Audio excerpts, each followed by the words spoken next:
Le sujet de la marque employeur ressortait fortement parmi les problématiques qui intéressaient les membres du club parce qu'aujourd'hui, ils sont un peu chahutés, la gestion des talents est difficile.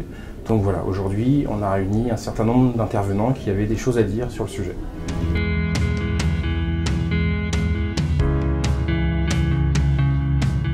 Notre marque employeur, elle est d'abord née d'une interrogation sur nous-mêmes et sur une construction de cohérence en interne pour ensuite venir faire savoir les savoir-faire qu'on possédait en interne. Chez Nespresso, on est tous ambassadeurs de notre marque et pour une raison très simple qui est qu'on est en contact avec vous au quotidien. Et donc du coup, on a vraiment cherché à les associer et notamment à vérifier que ce qu'on s'apprêtait à dire de Nespresso leur correspondait et qu'ils y adhéraient. Donc on a pris le temps de partager avec eux nos premières idées et ils nous ont confortés dans l'idée qu'ils s'y reconnaissaient et c'est ce qui nous a donné envie d'aller plus loin et notamment de les faire témoigner sur la réalité de leur métier et toute la richesse qu'ils trouvaient dans cette entreprise.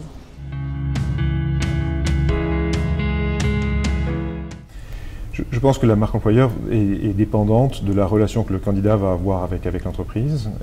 On peut naturellement améliorer cette relation en ayant des campagnes de branding, en mettant des communications visuelles de très bonne qualité. Nous avons fait un choix qui est différent, qu'une équipe de sourcing permet de sélectionner l'environnement dans lequel on va pouvoir travailler, de se rapprocher des candidats, de leur apporter une information par rapport au poste que nous avons à offrir, mais aussi de pouvoir répondre aux questions qu'ils peuvent avoir à se poser de façon beaucoup plus interactive. Les indicateurs sont positifs, c'est-à-dire qu'on a réduit notre temps de recrutement de 20% en mettant cette équipe de sourcing en place. Et ensuite, on a eu une augmentation de la satisfaction de nos candidats de l'ordre de 13 à 15%, en faisant en sorte qu'effectivement la qualité de l'information qui était fournie, la précision de l'information sur les postes, la précision de l'information sur les processus était beaucoup plus détaillée.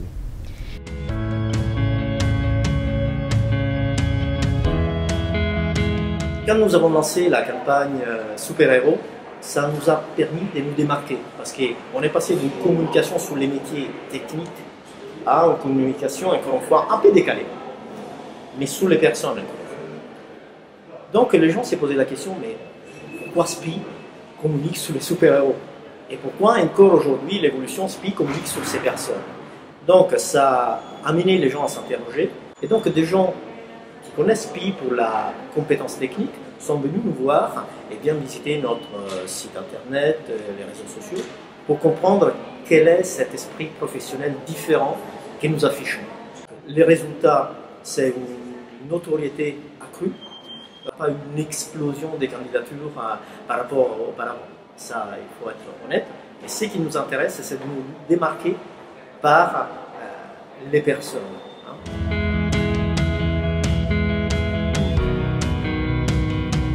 J'ai décidé de venir à ce colloque aujourd'hui parce qu'on est dans notre entreprise arrivé à un tournant par rapport à l'image, au recrutement. Jusqu'à présent, on a vécu sur notre image. Notre image suffisait en elle-même pour attirer des candidats. Et aujourd'hui, on s'est dit qu'il fallait quand même que l'on vive entre guillemets avec notre temps en utilisant les réseaux sociaux et tous les informations. Donc c'est la raison pour laquelle je suis venue aujourd'hui en me disant que je récolterai certaines informations. Je travaille donc pour Lotus Bakeries en France et on a déjà effectivement un problème de notoriété de la marque auprès de nos consommateurs.